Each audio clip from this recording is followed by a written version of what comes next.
Palácio Ludovice, it's one of the most recent five-star deluxe hotels. We have 3 years and a half in terms of operation, and the story starts in the year 1700 when João Frederico Ludovice, he was a German architect. His original name was Johann Friedrich Ludwig. He came to live to Portugal, hired by the king, João V, and he was hired as the chief architect for the kingdom. So he decided to build here in this palace his own private house. And João Frederico Ludovice was a visionary for the period. So what he did was he decided to create a building to live in one of the floors, but then to rent the rest of the building in order to have some profit from it. So he decided to create two shops to rent. And then he decided to create 3 areas in the building, which would function as community kitchens where people could cook together, but then they would have their privacy in their own apartments. What nowadays we call Airbnb, but in the year 1700. So he decided to create this concept. The building started to be built in 1727. It took about 20 years to be built. It ended up 1747. João Frederico Ludovice never lived in the building because he was too old to live here. So he died 5 years later, 1752, and in 1755 there was the big earthquake of Lisbon. So there was the earthquake, huge fires in the city, and later there was a huge tsunami. What the earthquake did not brought down, it brought the tsunami. Palácio Ludovice was one of the few buildings that did not collapse. Why? This answer was confirmed by Marquês de Pombal. Marquês de Pombal is the responsible for the reconstruction of the entire city of Lisbon. So he asked for a technical team to come to the building to try to understand why the building did not collapse. What he understood was that João Frederico Ludovice used an innovative technique. It was very well known already in Germany, but not in Portugal. It was the first time, and it consisted, and it was called the wood cage. It consisted in having crossed woods inside the walls. Why? Because in case of an earthquake, the walls will break, but the wood has much more flexibility. So later on, this construction technique was called Gaiola Pombalina, due to Marquês de Pombal, and it was a construction technique used to rebuild the entire city of Lisbon. So this is the importance of the building for the city. So the building, since then, it had a lot of concepts.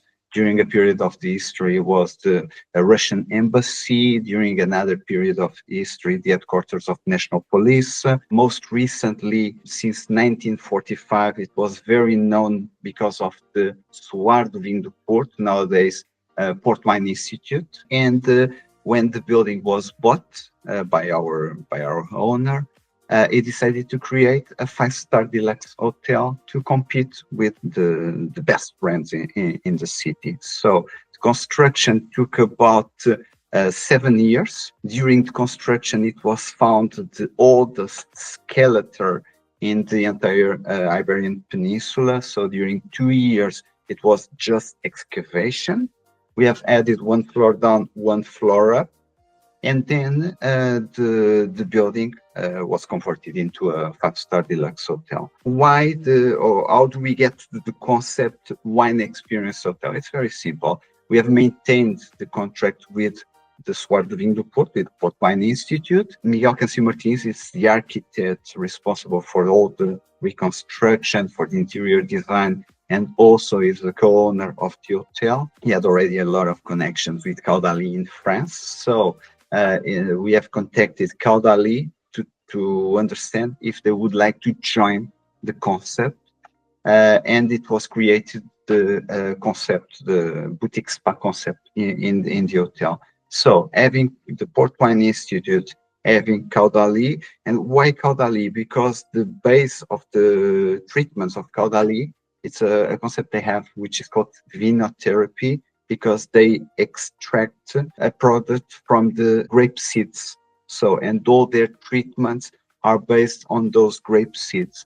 So we have invited Caudali, we had already the Solar de Vinho do Porto, so it became the concept of the Wine Experience Hotel. We are an independent property, not part of any international chain, or we don't have any brand affiliation, but it was our decision, to tell you the truth, in order to guarantee the authenticity of the staff and the way we deal with the clients.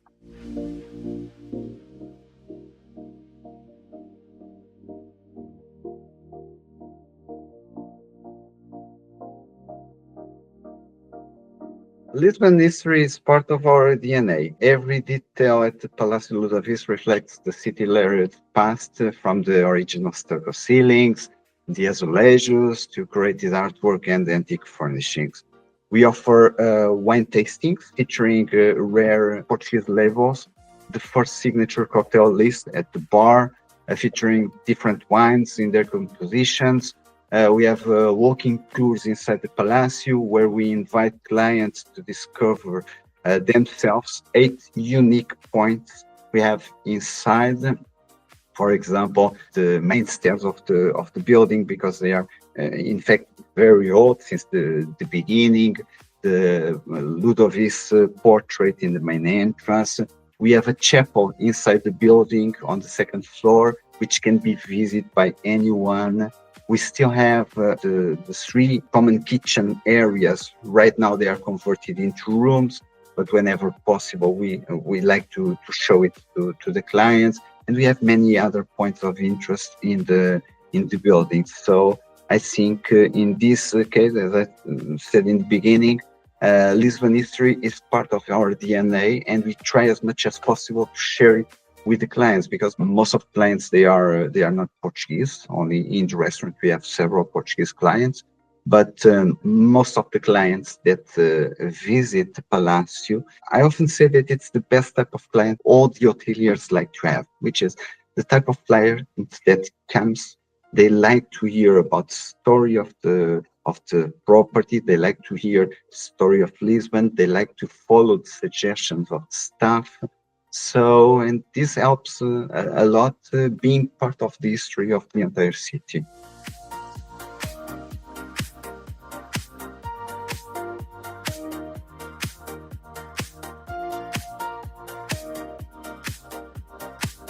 As we believe Palácio Ludovice is helping raise the bar by combining heritage preservation with contemporary luxury in an authentic, meaningful way. By positioning ourselves not just as an hotel, but as a cultural ambassador, we are attracting travelers who appreciate substance, style, and soul. For example, last year, we were admitted in the American Express Fine Hotels and Resorts program, which was by then already very important for us in terms of visibility, because once again, we don't have any affiliation like, for example, leading hotels of the world, or Relais Chateau, or others. We are not also part of any important and international chain, like, for example, Marriott or others. This year, in the beginning of the year, we entered in the Virtuoso program, which is also very, very strong in terms of visibility. And for us, it was I wouldn't say that it was a huge surprise, because it was something that we were looking for, but with only 3 years in operation, being already part of Virtuoso, it really shows that the potential of the hotel. And most recently, in May, we've gained the first Michelin key, which was that one for us. It was in fact a huge surprise. We were not thinking it at all. And when we were invited for the press presentation of the first hotels hosting keys. It was a complete surprise for us. But in fact, I think we are doing our way, and so far we are very happy with what we have done. Of course, the location is magnificent, the product is very, very good. But then what makes the difference is staff, it's people, it's the way they interact with the clients.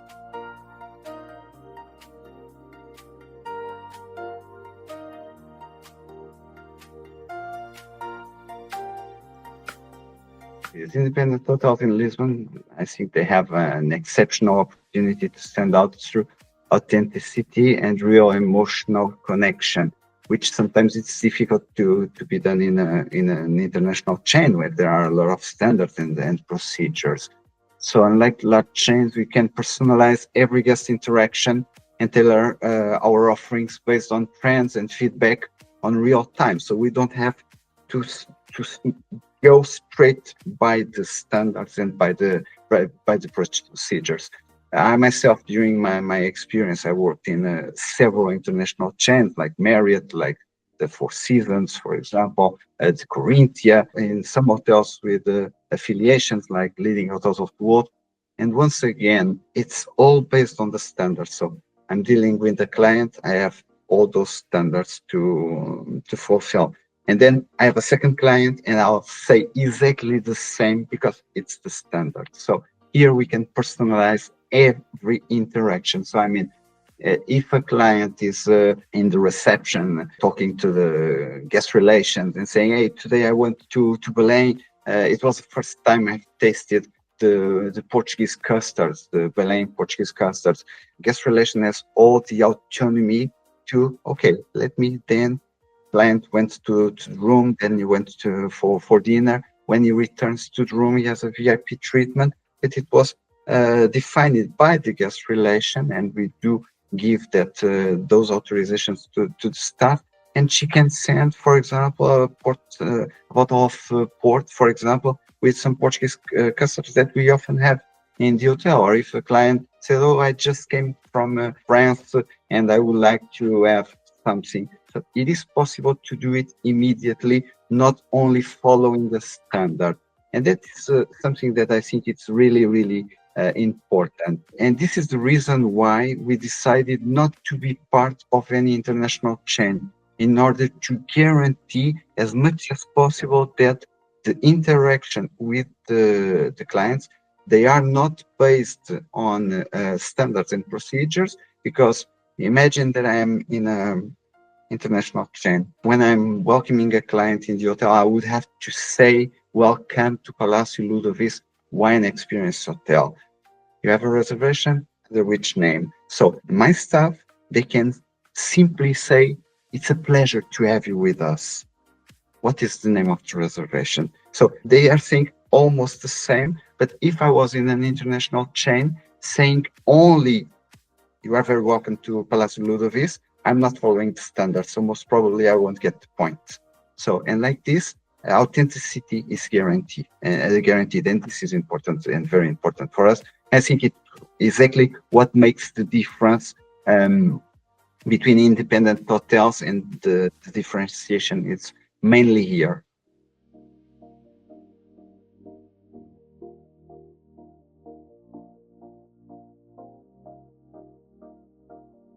I think brand identity is absolutely vital. In a competitive market like Lisbon, where there is a huge competition, a strong, coherent brand helps you rise above the noise. Telling our story defines our values and connects emotionally with the clients. So a well-defined brand builds recognition and loyalty, which is crucial in an age where many bookings come via impersonal OTA platforms. It also empowers you to justify premium pricing and attract guests who align with your concept.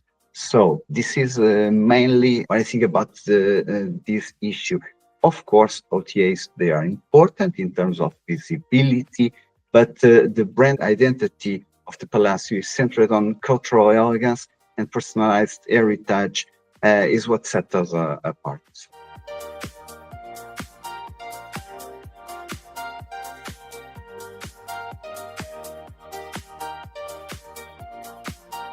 it's a huge challenge, but also an opportunity. OTAs, they are very important, especially at the beginning, especially for visibility. I know that no one knows in the beginning Palácio Ludovice. And of course, when a client is on Google looking for an hotel or on booking.com or whatever, Palácio Ludovice will come for sure. In any line, but it will come for sure. I'm not that much worried with having a huge percentage of reservations coming from OTAs, to tell you the truth. Obviously, I would prefer to have 100% direct bookings. I know it's impossible, especially in a market like Lisbon, where there is a huge competition. To tell you the truth, the OTAs, they don't represent that much for us because our targets, they are mainly agencies, private tour operators, and in fact, we have a huge percentage of direct bookings. But what we have done, it was first, when we have chosen, and in this case, we have chosen guest-centric. I remember because I was hired before the opening when we were still preparing everything. One of the things that made us choose, for example, guest-centric, it was because since the moment the client enters in the booking engine until the confirmation of the reservation, he was passing only 3 clicks to get to the final reservation. And for example, compared with other booking engines, they had 4 clicks. So, I mean, it was much quick. And the idea was the client nowadays, they go online, they are used to reserve many properties. And if the booking engine is not user-friendly, even the website, the same, of course, the client will be bored and they will reserve elsewhere in any OTA, Booking Expedia, whatever, even because sometimes they have affiliation programs with discounts and so on. So what we tried here at Palácio Ludovice was first to have a quick booking engine to personalize as much as possible, because I remember in the beginning we wanted completely different from others. There were some things that it was possible to do, others not, even though offering in fact the best available rate on our website to guarantee confidence to the clients. And so far we are happy. Of course, we cannot compete, especially in the beginning, with these big OTAs, but we can use the work they do, and they do it very well most of the times, and try to use it for us in order to gain from them. But it's a relationship. We have a very good relationship, especially just with Expedia, because most of our clients, they are Americans, and it represents a huge part of the market for us. So I would say that the relationship is very good. So everything is perfect. So we are happy with the bookings we are having in terms of the commissions. I'm not very worried to pay commissions to travel agencies or to OTAs as far as I do the budget. So if I do the budget, not revenue out of the budget, I mean the budget, the GOP, I'm happy with it. And gladly, since the beginning, we've been doing the budget every year. So we are happy. And this year it will be for sure the best year of the property.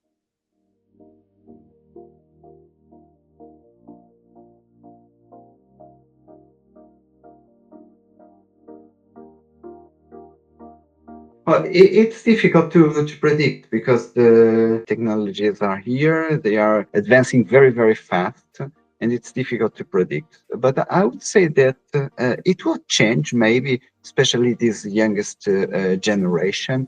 But there are a lot of clients that still reserve the old way, or in an OTA, or in a travel agent, or in an advisor, whatever. So I think there is market for everybody, for hotels like us, luxury hotels, where for sure, I certainly hope not, but we won't have a machine for check-in or a machine for check-out, as we see right now in some hotels in the market, especially 4-star. They are starting to introduce this automatic check-in, but for our type of client, I don't think it fits their needs.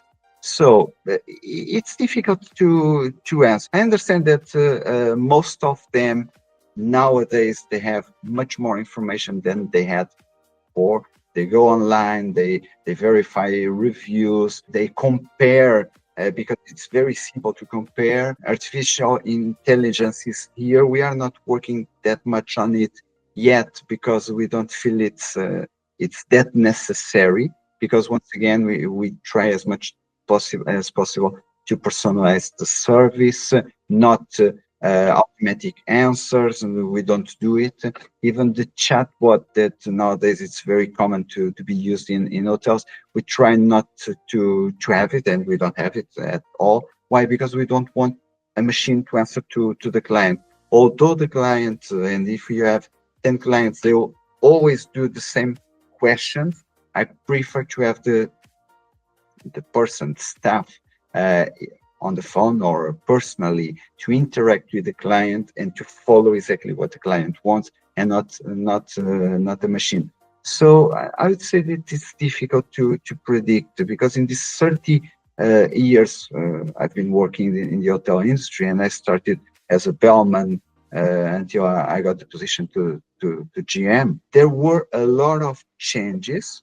I mean, we don't have fax anymore. Nowadays, everything is by email. Maybe in the future it will change, but I'm not sure if it will change that much in the next 10, 15 years. But let's see. But the most important is that people will adapt to the new type of clients that will come. And for sure, there will always be clients, let's call it old-fashioned, that will use the old tools, and then we'll adapt, but it will take long, I think.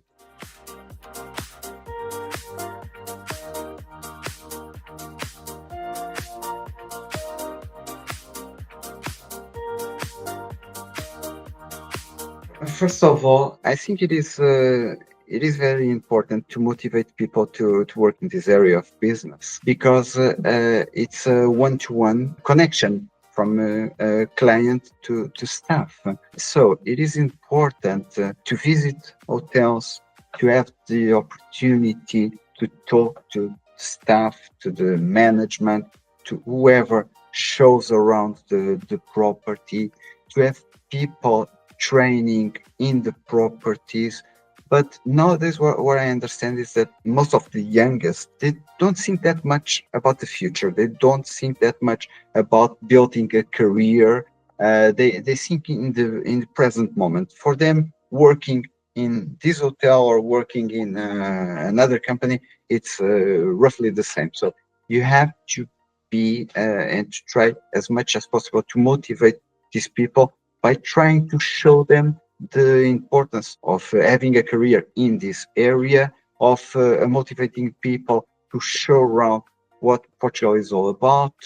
But the most important is first to try to understand them, to try to help them, to try to follow their needs, and everything will come with it. So, I mean, for example, when I started my career, my initial idea was I would like to be a front office manager. And when I got to front office manager, I thought, hey, maybe I would like to go one step further. So I would like to be a rules division manager. But I had already my vision. I had already my goals. This is what I tried to do with my teams, to tell the truth. I'm glad that I have at least 8 team members that worked with me already in several properties. Some of them in the initial property, they worked with me. They were or receptionists or bellmans, and nowadays they have higher positions. And why? Because they are very good in what they do, first of all, but especially because they understood that it is possible to grow in this area, and you don't have to have a degree to be a general manager. To tell you the truth, I don't have a degree in hotel management, and I don't need one. So for me, I evaluate much more the experience itself than the rest. And nowadays, it's true, there are a lot of people that left the hotel industry to go to other areas. Most probably they won't return because they don't like to work by shifts. They don't like to work, for example, in periods, for example, that all the other friends, they are at the beach or enjoying time with their families. But it's true, you have to have passion to work in the hotel industry. So if you like to deal with people, if you are natural in terms of smiling, in terms of recognition, you have the core values to work in this industry. And if you have those core values, and if you want to do a career in the hotel industry, there's no need much more. You just have to start, and you have to pursue your goal. And I think that's the suggestion that I would give. There are a lot of opportunities in the hotel industry, and it's very common that you have someone that is starting, for example, as I did. But sometimes there are others that start by the reception, and then they say, "Hey, I really like the F&B area." So it is possible to change from areas to areas, and grow. And if people, they do what they like, that's the most important.